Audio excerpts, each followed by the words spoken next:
Boa noite, telespectador. Boa noite, telespectadora. Está no ar TV Com Debate, que no programa de hoje, apesar de toda essa crise econômica, nós vamos discutir aí uma forma de você que está aí nos acompanhando ganhar dinheiro. Vamos falar da importância, da nossa necessidade de termos aqui em Santos, que ainda não temos, a regulamentação do trabalho dos food trucks, dos caminhões, dos carros que comercializam algum tipo de alimento. Vai aí também nesse assunto as bike foods, que também, pessoal, apesar aí da crise, está muito brava, existem pessoas criativas e que pegam aquele dinheirinho guardado e investem numa bicicleta e aí começam a vender o que fazem na cozinha, um doce, um salgado, para ganhar a vida. Porém, telespectador amigo, saiba você que Santos, infelizmente, nós não temos ainda regulamentada a atividade desse tipo de comércio que cresce no mundo inteiro, no Brasil.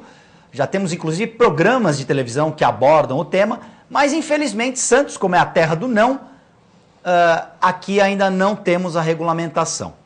Aproveitando que eu estou falando com você, TV Com Debate no formato acessível. Hoje eu, Guto Brito, estou com uma camisa azul clara, social, de mangas compridas dobradas até o cotovelo. Estou com uma calça jeans e um sapato marrom. Vou apresentar agora também os meus, no formato acessível, os meus convidados de hoje, professor Igor Martins. Muito obrigado, professor, pela presença. Deixa eu só descrevê-lo para quem tem algum problema de visão, para saber entender como o senhor está. O professor Igor está com uma calça cinza, sapato preto, está com uma camisa azul também, dobrada, mas na altura dos punhos. O professor Igor usa um cavanhaque e está de óculos. Tem o cabelo prateado, o cavanhaque também acompanha essa tendência, essa tonalidade, muito obrigado, prateado. Nosso comentarista é o João Vilela, está com uma camisa de mangas curtas, cinza, com uma calça jeans, também sapato preto. Não combinaram a roupa, mas estão muito bem. Exatamente. Na próxima.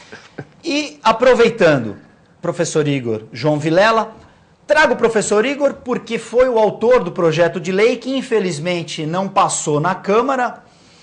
E nós vamos discutir o porquê que não passou. O professor Igor teve a iniciativa de criar um projeto de lei para regrar a atividade dos food trucks. E a primeira pergunta que eu faço, professor, por que o seu projeto de lei não passou? Boa noite. Boa noite, Guto. Boa noite, João. Boa noite a todos que estão nos assistindo aí pela TV Com. Ele não passou porque existe em Santos uma certa resistência a tudo que é novo. Em Santos existe uma espécie aí de mentalidade de reserva de mercado, de que vai haver uma espécie de competição desleal, de que vai haver prejuízo para aqueles que já estão estabelecidos e que pagam mais impostos que A, que B, que C, o que é toda uma construção que não é verdadeira. Quando eu apresentei o projeto de lei, era vislumbrando uma alternativa para a cidade, uma alternativa não só econômica, mas principalmente social. Levar, por exemplo, comidas de melhor qualidade, levar luz, levar vida, levar uma reunião de food trucks para locais onde normalmente não se tem nada, que seriam regiões da Zona Noroeste, região dos Morros, em frente aos museus, ao Estádio dos Santos, ou seja, locais de aglomeração onde não há esse serviço, essa opção.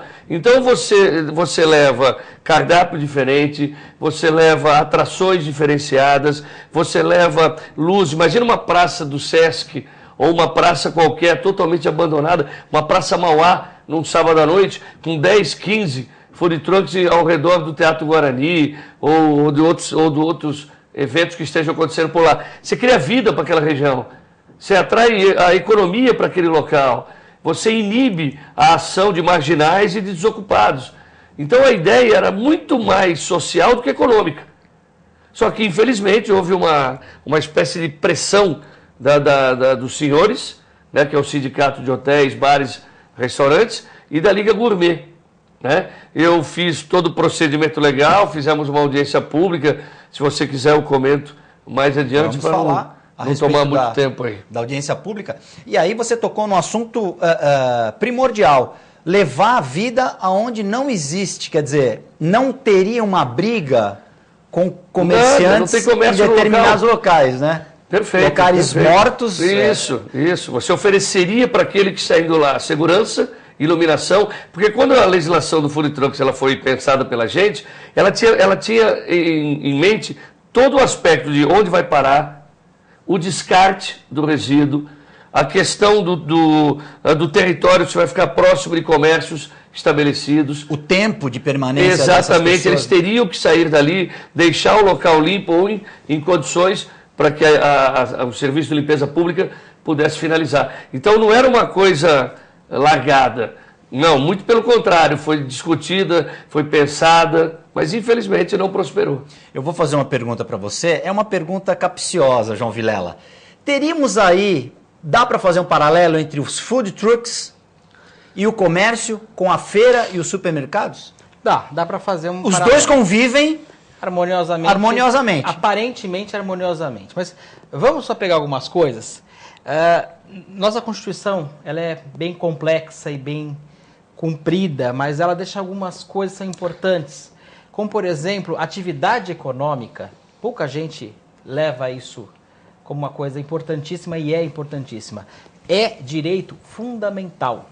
Não pode, se ela for lícita, se a atividade for lícita, ela não pode ser cerceada, ela pode ser regulamentada. Perfeito. Então, só isso, já talvez coubesse uma DPF, uma ação declaratória de princípios fundamentais, no Supremo Tribunal Federal, no STF.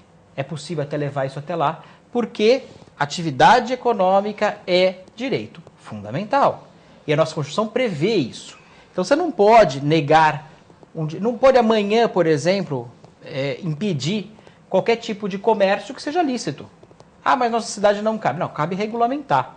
Mas ela não pode excluir. Então, só esse ponto já daria uma certa autorização para que não fosse excluído, fosse apenas regulamentado, como o senhor colocou. Nós temos que melhorar alguns lugares. Eu vejo alguns lugares em Santos, Guto, que foram abandonados pelo poder público. Por exemplo, o mercado municipal. Essa sua... Se um dia for qualquer coisa... Um festival de lugar, food trucks. Eu vou brigar muito por isso. Já brigo muito por isso.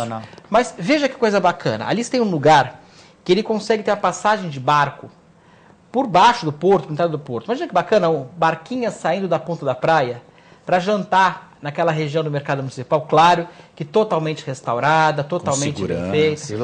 Iluminada, limpa, com segurança, limpa. Isso. Mas ali seria um lugar delicioso. Literalmente para saborear uma refeição. Um lugar que não tem população, grandes prédios, apartamentos morando. Não há uma zona residencial forte, né? O barulho não incomodaria, o movimento não incomodaria. É uma região boêmia que já foi forte em Santos. Sim. E foi abandonada. Nós temos lugares no centro da cidade, que também poderia ser feito de várias formas desse jeito, que estão ali abandonados por um alegra centro que eu não sei a quem alegra, porque eu não vejo alegria nenhuma, infelizmente. Desalegra. Nós temos até alguns pontos importantes que foram feitos realmente. O próprio Museu Pelé, que eu só fui contra ser Museu Pelé, porque eu acho que tem que ser uma coisa... Tanto é que não vingou financeiramente.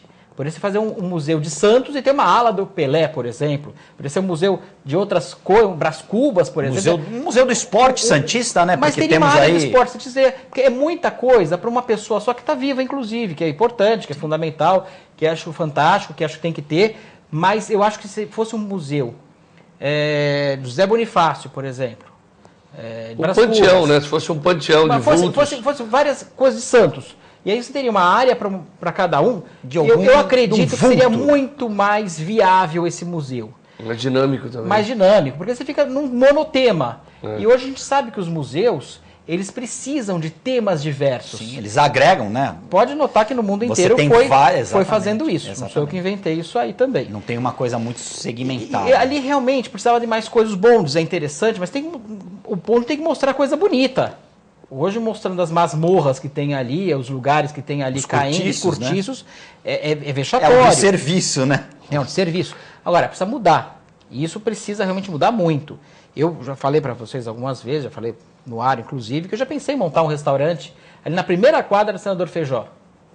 E eu fui a fundo, já estava com o lugar, eu ia comprar o imóvel. Pizzaria. Eu quero entrar de sócio nessa sua pizzaria. Não era pizzaria. Mas a pizzaria tá nos planos? É de ficar pensando, a gente não para de pensar. Eu quero ser seu sócio na pizzaria. É isso.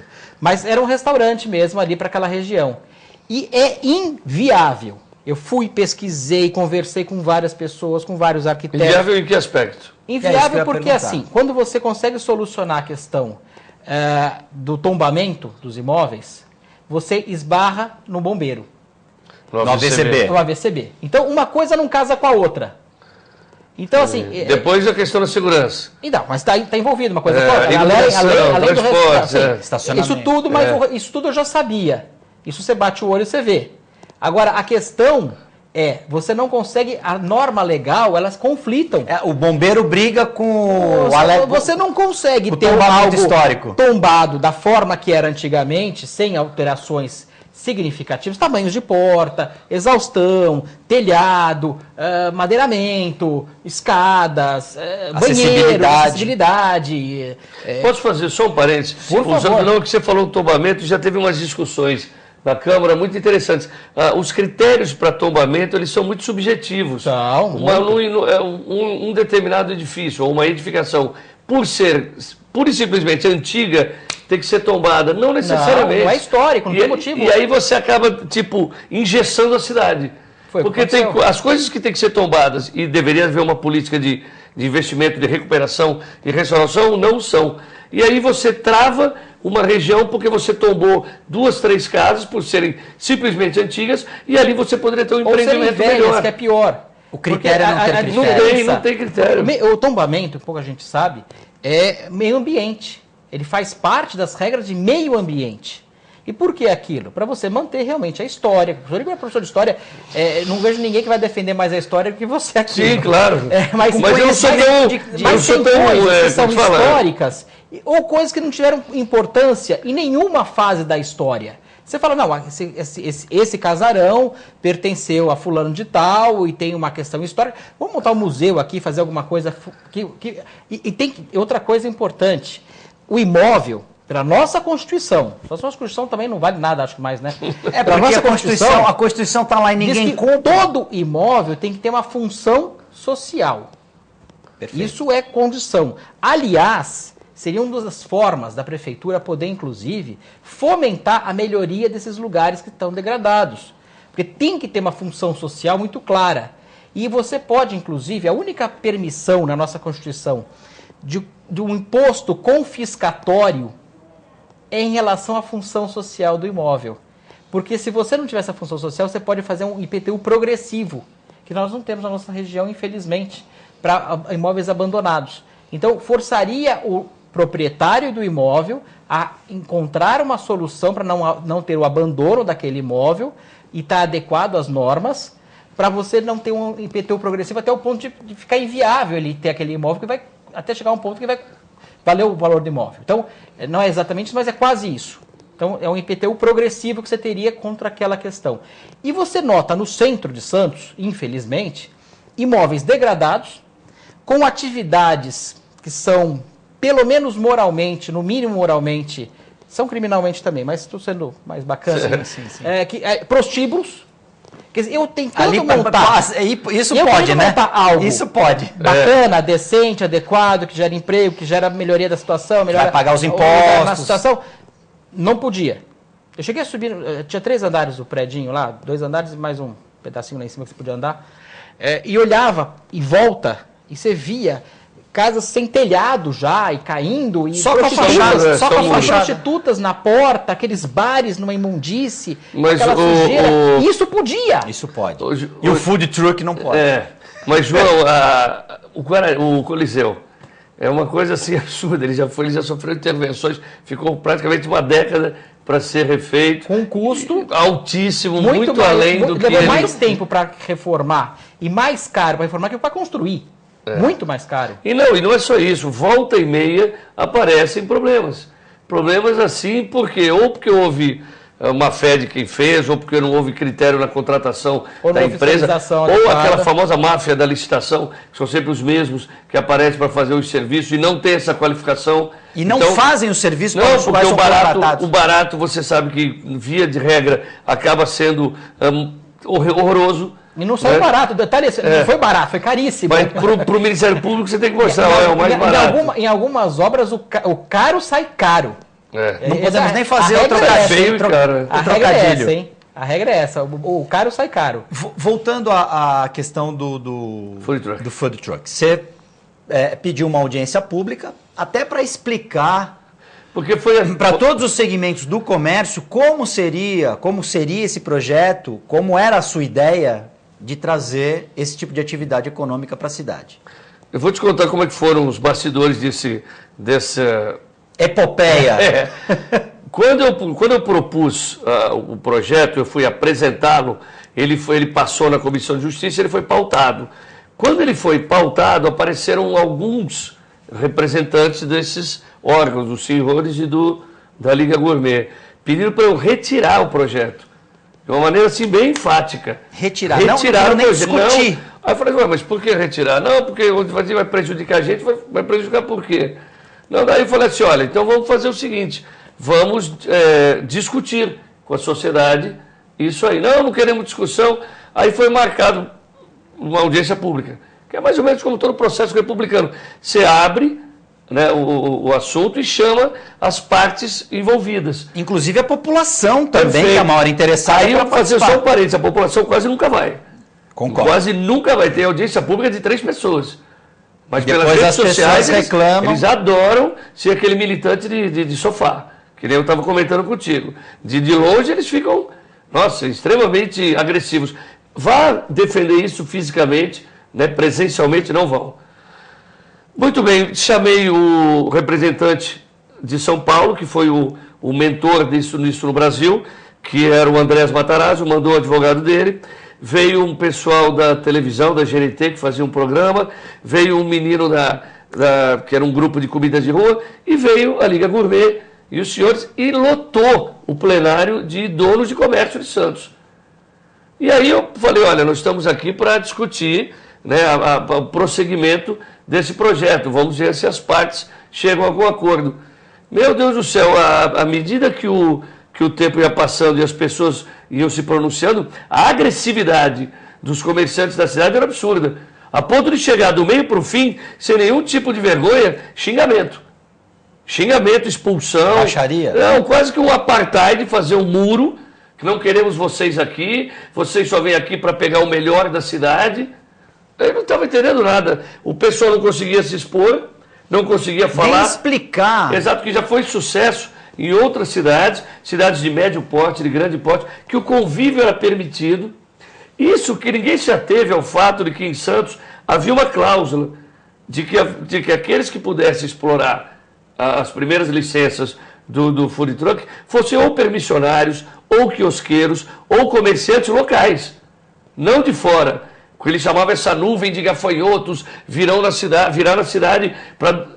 Sabe, é de um conservadorismo preocupante, de um provincianismo absurdo. Você não gera emprego, você não gera desenvolvimento, você não gera mudança, você fica estagnado desde o cardápio até o atendimento. E você já deixa uma mensagem para quem queira investir na cidade, olha, aqui você não vai ter vez. Perfeito. Porque a gente não vai deixar eu vocês... fico escutando essas coisas, mas é interessante que certas coisas funcionam bem na cidade, conseguem liberação fácil.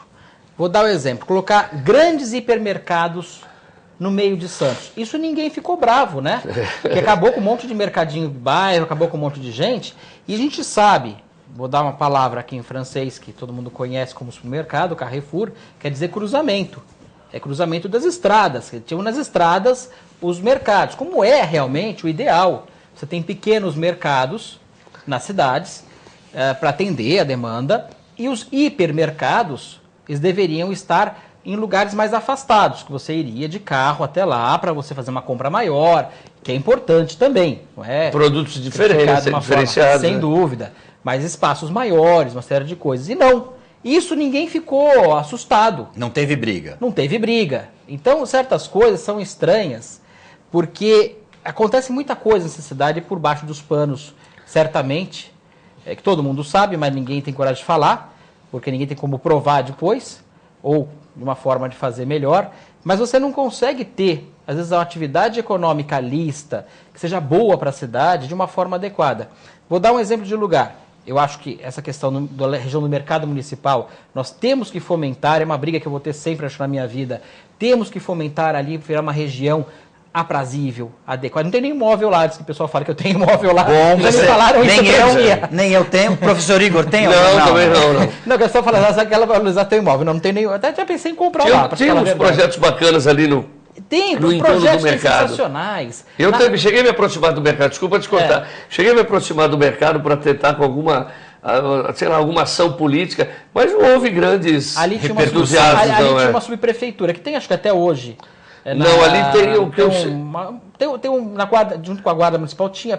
Isso, de Guarda Municipal. Ali era a Secretaria de Segurança. Mas tinha uma subprefeitura ou uma região. Tinha uma região do mercado.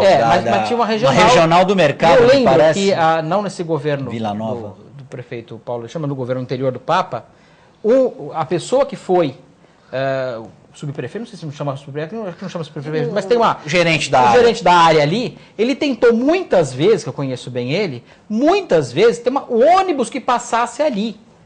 Ele não conseguiu uma alternativa de rota de ônibus, que você pudesse pegar no Gonzaga, pegar um lugar, no Boqueirão, qualquer lugar, que passasse por ali. Só uma linha passa ali, João Vilela, o 8. Só o 8, mas ele é intermunicipal, né? Não, o 8 municipal. Ele passa pela 7 de setembro. É na volta. Não, ele indo para a Ponta da Praia, porque ele vai acessar ali passa pelo mercado, ele desce a 7 de setembro, cruza a Conselheiro Nébias e entra à direita no canal para acessar a paralela Silva Jardim. Porque, se não me engano, o 4 vai para o centro da Ponta da Praia. 8.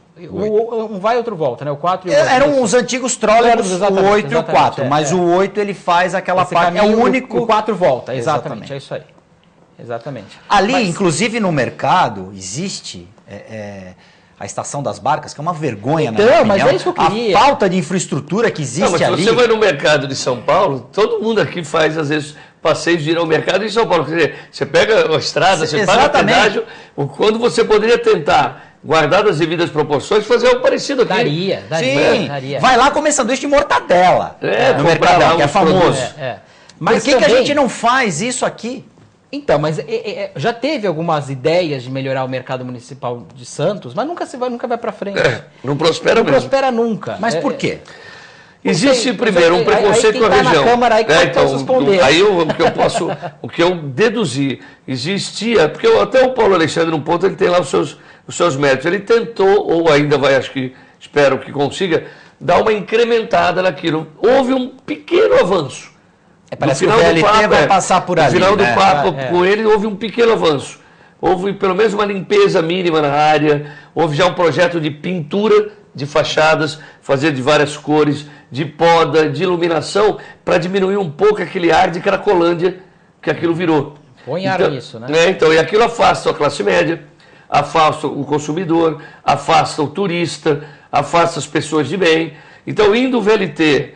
reformulando os entornos do mercado, você já começa a atrair o comerciante, os joios da vida, os investidores, os empreendedores. Olha, eu quero pegar um box, eu quero fazer um estilo igual São Paulo. Mas se for essa dificuldade, como tem no centro, ali também faz parte do centro, em parte da Vila Nova, aquela região de tombamento, que você não consegue casar a parte de legislação de tombamento da forma que era, ou seja, tombamento nada mais é que você manter da forma que era, né? Basicamente. Claro, tem vários graus, tem várias questões, isso, mas no final das contas é mais ou menos isso. E tem coisa que é inviável. Mas internamente dá para mudar. Nem tudo. Não, nem tudo. Mas tem problemas que são... Porta. A porta não tem a abertura suficiente que o bombeiro determina. Um cadeirante não tem sensibilidade suficiente. Tem portas menores. Saída de emergência. Saídas de emergência. Você não consegue colocar elevador, você não consegue mexer em telhado, entrada principalmente. De carga, de descarga. Porque às vezes o telhado te inviabiliza uma série de coisas. Mas, por exemplo, a gente poderia pegar exemplo de São Paulo. São Paulo tem elevador, tem escada, tem uma estrutura que você percebe que não é da época, mas a parte externa, colocada a posteriori. A parte externa não pode ser mexida. Tudo bem. E aí você vai encontrar problemas, até que no Gonzaga você encontra imóveis tombados que você não consegue resolver, aquele prédio onde fica a Lojas Americanas, que agora tem academia ali em cima. Ali você também tem um problema que eles querem que seja o ladrilho, que tem aqueles vidros que são de paredes de... aquele tijolo de vidro, onde era antiga tem que ser como aquele modelo antigamente que ele foi importado da França, que não se fabrica mais lá. Nem na França tem mais. Não tem mais. Ou seja, é inviável tecnicamente. Uma porta que você faça de madeira, dependendo da madeira que você for fazer, ou do tipo que você for fazer, é uma coisa completamente inviável. Um azulejo que você tem que restaurar, pode tornar-se completamente inviável. O custo, esse imóvel, por exemplo, que eu ia adquirir, ele já tinha sido mexido para o proprietário. Tinha sido completamente desvirtuado. Não tinha como eu voltar para a estaca zero e voltar para o que era antes. A não ser que tudo é possível? Tudo é possível. Só que o custo é completamente inviável. E a gente escuta muito, isso a gente escuta, não pode provar, que tem algumas pessoas que têm mais facilidade do que outras lá dentro.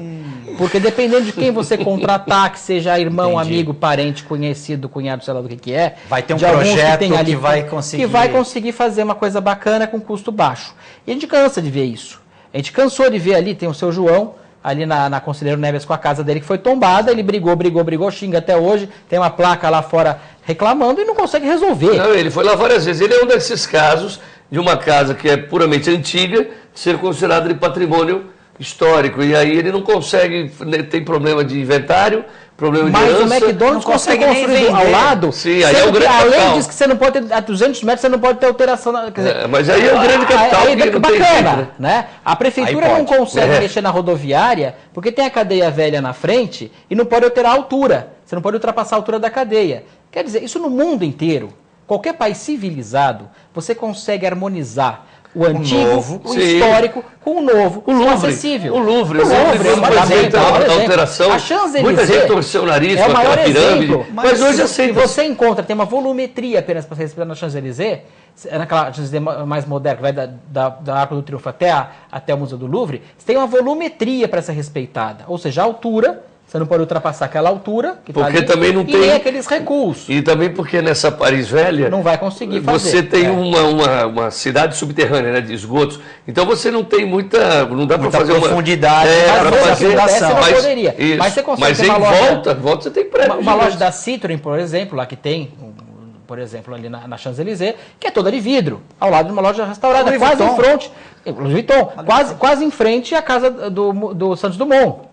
Quer dizer, então você tem formas de você harmonizar uma coisa. Senhores, nós vamos para o break, eu vou deixar só uma reflexão aqui. Quando o brasileiro viaja, vocês citaram Paris, todo mundo elogia o Louvre, né? A pirâmide e tal. Aí quando você volta para Santos, não pode. Não pode nada. Não pode nada. TV Com Debate vai para um rápido break, a gente volta em instantes.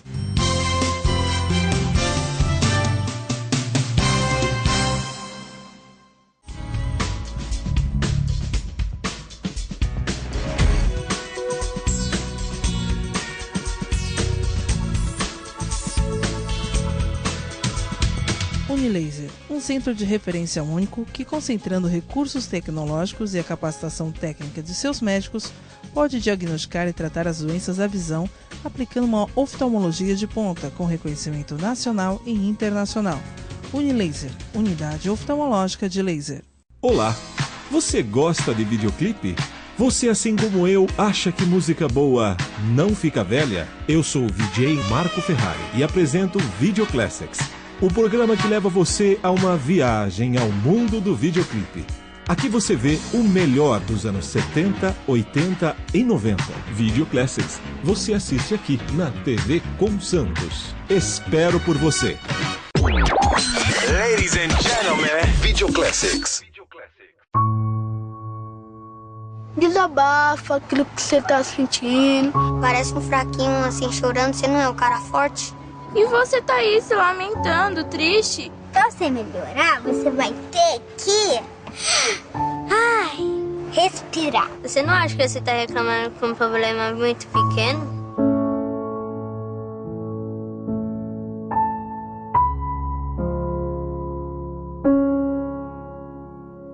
Alô, galera! De segunda a sexta-feira, à 13h, aqui na TV Com, você confere o TV Com Esporte. Tudo sobre o esporte amador da Baixada Santista. E a reprise é às 7h15 da manhã. Eu espero você aqui na TV Com. Tchau!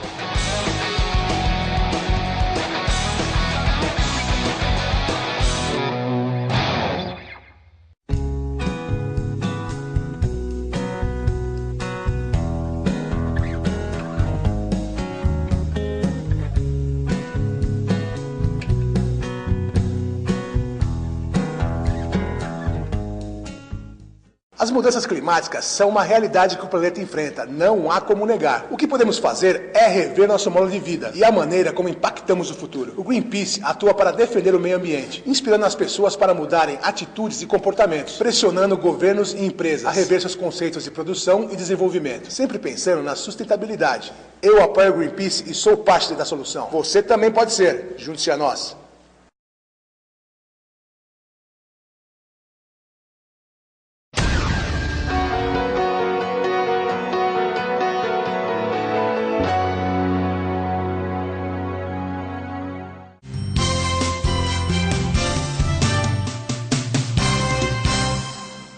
TV Com Debate já está de volta. No programa de hoje nós recebemos o vereador pelo PSB, professor Igor Martins, e o nosso comentarista João Vilela.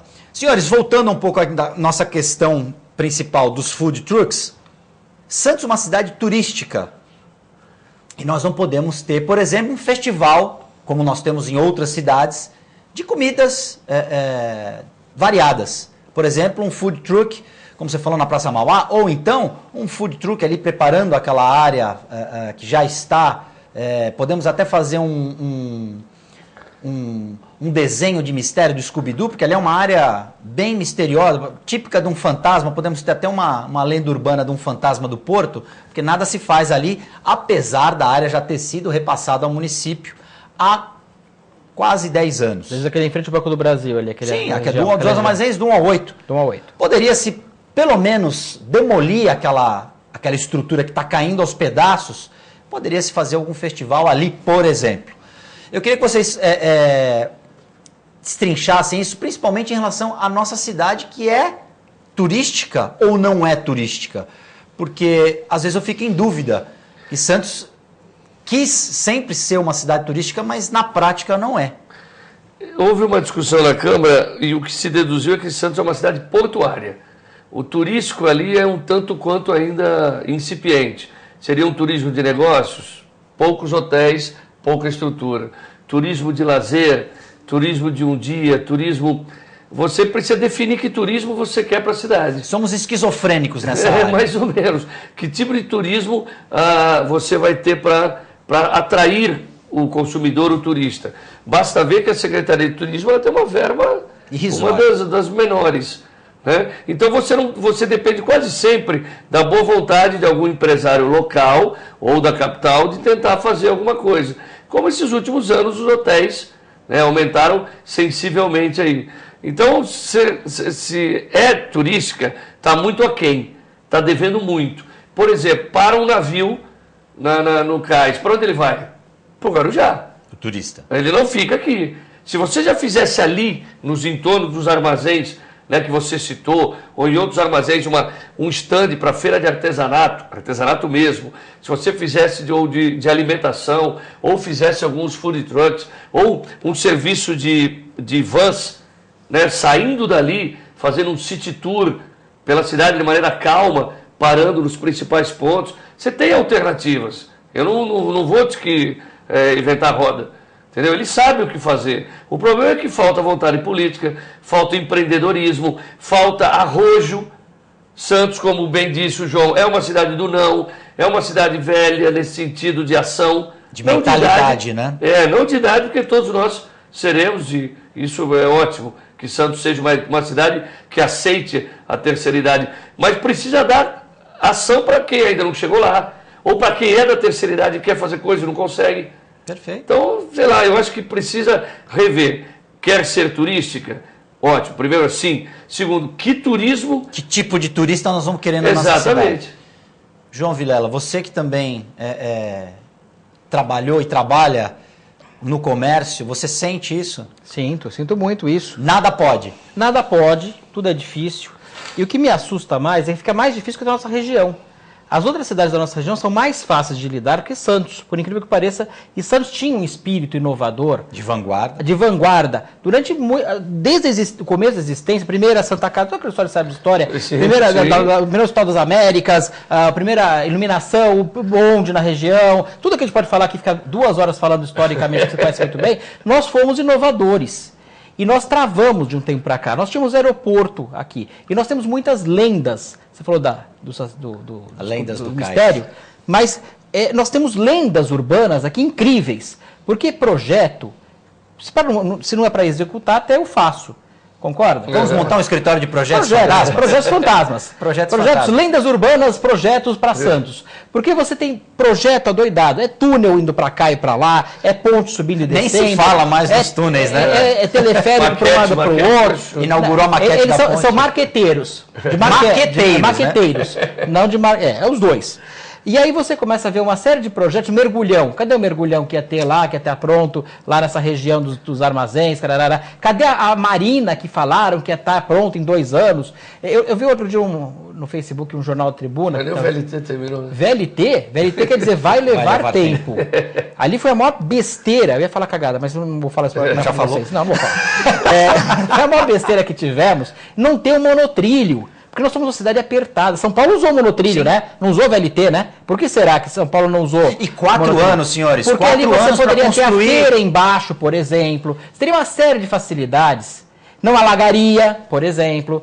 Poderia ter a feira embaixo. Tem uma série de coisas. Ou viraria uma faixa de rolamento a mais. Muito a mais. Nós temos pouco espaço. Será que ninguém entendeu ainda? Você vai para o interior, aí você vê um bairro, você olha o bairro, faz divisa com uma fazenda. Aquilo são quilômetros de distância com a área. Nós não temos essa opção. Nós temos 37 quilômetros quadrados. Sendo que boa parte, 37, 39, se não me engano, na ilha. Pensados mais a área continental, não tem nada praticamente lá. Mas na sua área continental, que seja 37 km quadrados, boa parte é porto. Nós temos 54 atracadores de porto, 14 quilômetros de porto.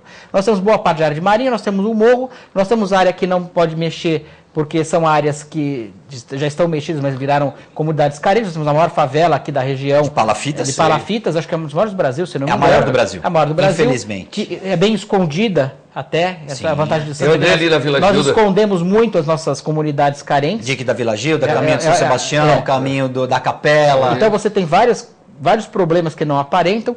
E essa questão do turismo é uma questão que a gente tem que definir. Nós queremos ser uma cidade turística. E nós podemos ser, nós devemos ser uma cidade turística. Nós temos tudo para ser. Nós temos tudo. Nós somos Nós temos turismo histórico, nós temos turismo de serviço, turismo de diversão, nós temos a praia. Por isso que até turismo esportivo, com relação ao Museu Pelé, calendário esportivo seja anual. só Museu Pelé, porque ali poderia ser um Museu José Bonifácio. Por exemplo. Ou você um museu da cidade de Santos, com uma série de outras atrações. Quando você fica monotema, quem não gosta de Pelé ou não gosta de futebol já não vai. Já tira do programa. Ou seja, se você ali fosse uma área, daí tudo em relação à nossa cidade, nossa vanguarda da nossa cidade, uma série de coisas. Sabe um lugar que seria sensacional ter uma área turística que eu já fui visitar de Enxerido? Um amigo meu gosta muito de bondes antigos. E ele veio, ele não é de Santos. E eu levei ele para almoçar ali no Valongo, na estação do Valongo. Muito bacana o restaurante. No bistrô. Muito interessante e tudo mais.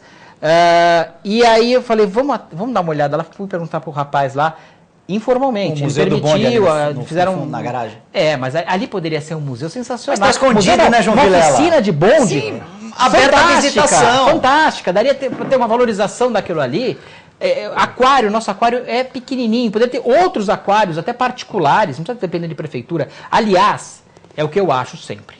Não pode, a prefeitura é para fomentar. É para gerenciar, né? É para gerenciar, para fiscalizar. Fiscalizar e fomentar. É só isso. O Rio de Janeiro abriu ali na área portuária revitalizada, abriu o maior aquário do Brasil. Sim, mas nós precisamos de ter coisas particulares, para que não entre o dinheiro meu, seu, nosso, dinheiro do IPTU suado, que vai aumentar agora 7%, dinheiro do nosso ISS, que nós pagamos muito, não tirar nosso dinheiro para fazer caca. Para fazer coisas. A prefeitura tem que se resguardar em áreas extremamente necessárias. Social, educacional, hospitalar, porque ainda mais hoje os hospitais, a gente sabe que a dificuldade que nós estamos sofrendo hoje para poder manter a parte de saúde da nossa cidade, porque as cidades do entorno estão falidas e mandando para cá, as pessoas estão desempregadas e não tendo mais plano de saúde, e no final das contas, Santos está completamente inchado e desesperado em relação a dinheiro. Quando se pensou o conceito de metropolização,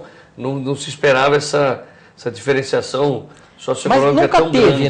Não teve, né? Não, sempre foi uma região meio pobre. Mas mesmo assim, nunca teve uma força para criar uma região metropolitana.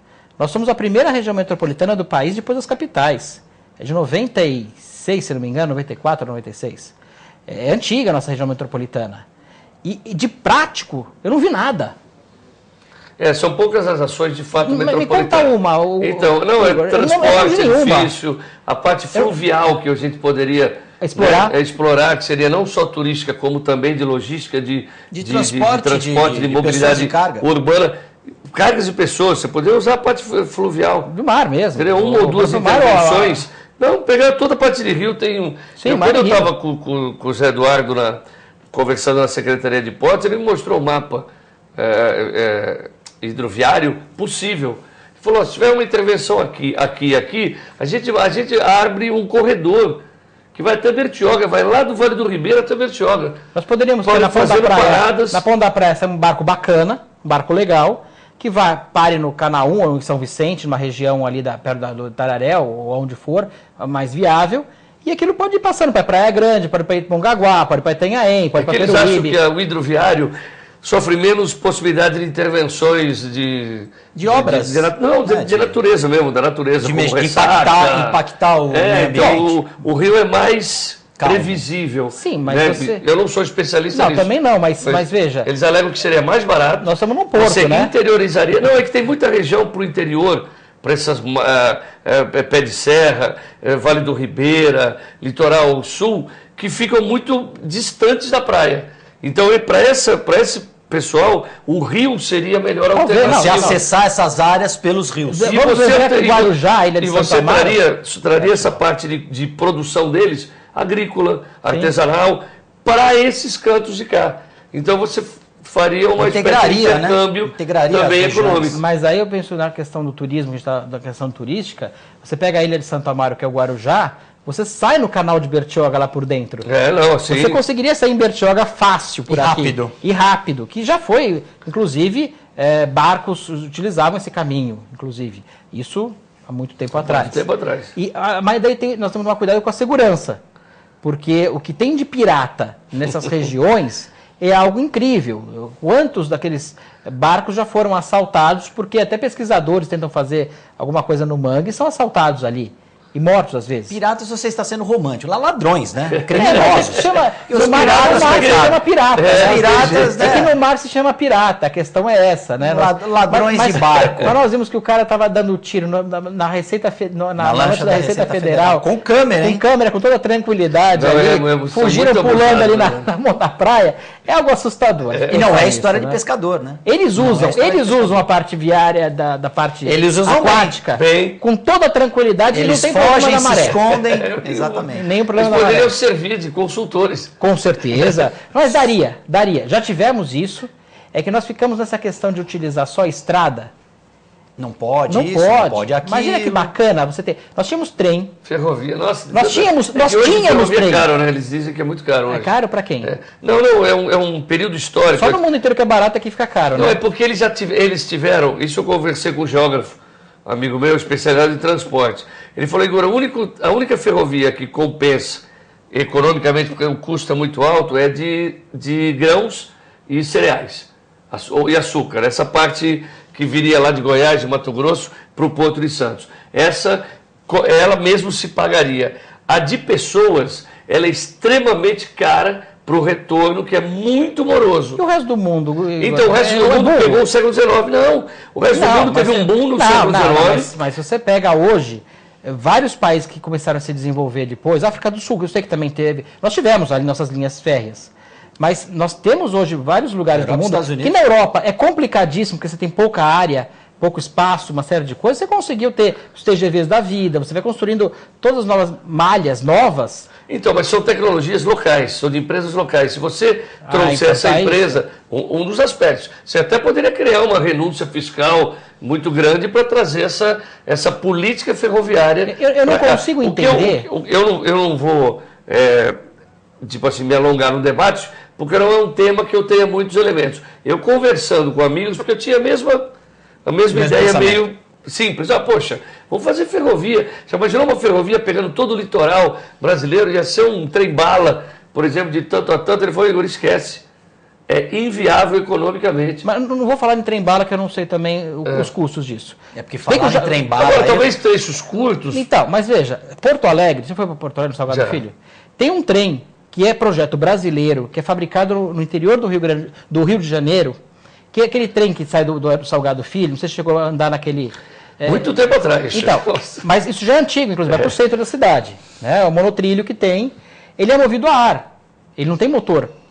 É de estação em estação, que é um compressor de ar, é uma vela invertida. Aquilo é baratíssimo. Tanto é que outros países compram da gente, a gente não usa. Só tem esse, tecnologia só tem da esse lá no Salgado Filho, em Porto Alegre, que tem. Agora, é barato demais. É muito barato. Agora entramos naquela questão de novo da política da má-fé. Eu acredito mais nessa... a solução técnica, pode ser até para pequenos trechos ou dentro da cidade, por exemplo, você fazer uma alternativa elétrica, a hidrogênio, ou a gás, ou não sei o quê, mas ninguém quer, eles ficam sempre no lobby do petróleo, no lobby do pneu, do asfalto. Eu acho isso tão mais caro, de qualquer forma. Sim, porque tudo bem, talvez a curto prazo, você vai lá, compra um ônibus e coloca em asfalto uma rua, realmente deve ser mais barato. Mas você tem que imaginar que você vai ter um motorista ali, você tem um desgaste, você tem a poluição muito grande, você vai petróleo muito... Porque nós subsidiamos com o nosso preço da nossa gasolina, que ninguém entende por que nos outros países abaixa o petróleo e aqui nós aumentamos o preço. É para subsidiar o diesel, porque tudo é diesel. E nós tivemos até rodovias construídas, pensadas para ter o trem de passageiros, como a Anhanguera. Quando construíram a Anhanguera, aquele canteiro central, depois aumentaram até uma pista, já pegaram um pedaço que não deveria. Ela foi feita para ter o trem. Junto com o modal rodoviário. Junto com o modal rodoviário. Tem que ter outro modal.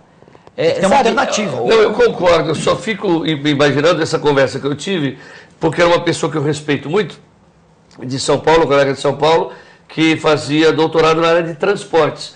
E ele falava isso, olha, transporte ferroviário. Aí ele quis dizer assim, de longa distância, né, de um estado para outro, de pessoas, torna-se inviável. Teria que haver um esforço financeiro público e privado monstruoso para você fazer isso. Agora, em termos de transporte de gado, mas ele falou assim, grãos, cereais e açúcar, esses se pagam. Mas também não fizeram isso. Também não fizeram. Você teria vagões especiais, seria um desperdício ao longo do trajeto, que agora, não passaria pelo centro da cidade, já iria pelas áreas externas, periféricas, e chegaria no navio. Porque esse trem se paga. Essa pessoa teria alegado para você que, como foi feito no século XIX, então já teria amortizado o investimento das estações, dos trilhos, talvez da desapropriação da área. O aprendizado, a tecnologia, o know-how. São mais de 100 anos fazendo trem, né? Sim, mas nós conseguiríamos ter nós tivemos empresas de trem aqui no Brasil, Cobrasma, várias empresas que acabaram ou transformando de ônibus ou fechando, né? Nós tivemos a Santa Matilde no Rio de Janeiro, que era uma empresa que construiu os vagões. Nós tivemos várias empresas no Brasil que tinham essa tecnologia. E a tecnologia mudou também. Mas o que eu acho interessante é, cada vez mais modais novos de trem, toda vez que eu vou para a China, eu me assusto com essa parte de trem. Porque lá eles usam bastante muito trem. Tem as pistas muito grandes, mas tem muito trem. E quando eu fui para o aeroporto de Xangai, o que me assustou muito foi que lá tinha um projeto alemão, eles compraram da Alemanha, pagaram caro, inclusive, que é o Maglev, que é aquele trem que fica suspenso, ele flutua. Por eletromagnetismo, exato. acho, né? Não tem na Alemanha, na Alemanha tem um protótipo dentro de uma empresa, do lugar lá privado, que é um protótipo, e na China tem usando comercialmente. No Japão ele vai e volta. Então, mas eu saiba até esse é um monotrilho também. Eles compraram 3. É um monotrilho.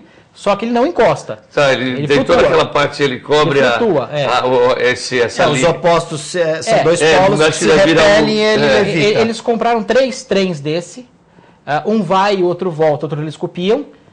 Deixou bem claro isso, é engraçado essa parte. Eles compraram da Alemanha os 3 trens, um vai, outro volta, eles copiam o outro, e logo vai estar um monte desses Maglev no lugar. Liga o aeroporto de Xangai até o centro de Xangai, são 60 e poucos quilômetros, mais ou menos aqui até São Paulo. É a nossa distância que nós temos. Faz o quê? Em 15 minutos? Não faz em 15 minutos, acho que eu vi 20 e pouco. Porque eles não podem ultrapassar uma certa velocidade para não ser economicamente inviável. Entendi. Porque tem também uma questão de segurança, que eles têm uma bateria que pode manter ele flutuando, mesmo que caia a força, por exemplo. Imagina, não tem nada ali, não tem roda nenhuma. Não, é feito por alemão, você já fica mais seguro. E aí Xangai é complicadíssimo essa parte, mas eles têm muito trem de média velocidade, não aqueles de 400 por hora, como tem no Japão ou na Alemanha, ou na Itália. Na Itália é feito pela Fiat. O trem que desce, que vai... Então, mas isso aqui chega até 200 por hora, tá bom, 200 por hora. Então, a Fiat é uma empresa deles, né? A tecnologia. Sim, ué. E outra coisa que a gente não tem é uma educação técnica. Sim. Nós não temos política educacional nenhuma. Isso aí a gente sabe que não tem. Mas nós não temos política desde o ensino fundamental para quando o menino chegar na universidade, ele querer ser um engenheiro, ele ter uma fundamentação sólida, ele querer ser um químico, um físico, ele ter mercado de trabalho. Quer dizer, não há essa preocupação para que esse pessoal possa desenvolver ou pegar uma tecnologia importada e entendê-la como funciona e refazer aqui. E adaptá-la às nossas realidades. Nós não temos, nossos melhores alunos já são logo absorvidos pelo mercado internacional.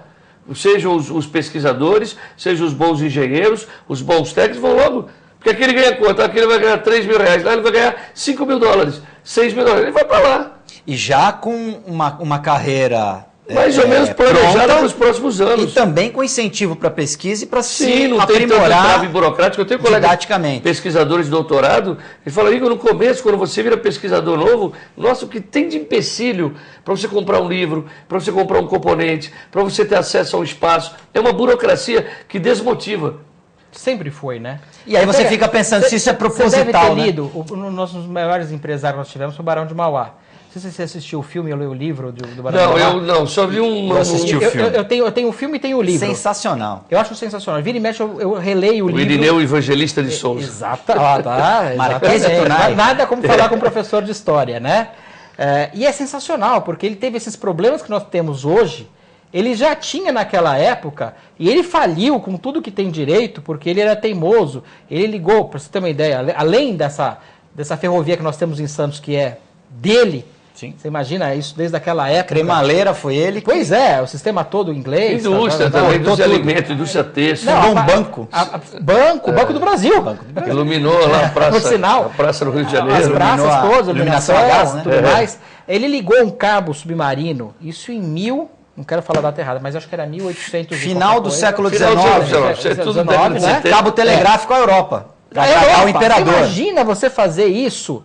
Naquela época, que eu não sei se já tinha o vapor, como eram esses barcos, mas de qualquer forma, você levar qualquer tipo de cabo do Rio de Janeiro até Londres, por baixo do mar, se aquilo se rompesse, ele passa... Bom, eu não preciso nem contar o que tem embaixo do mar.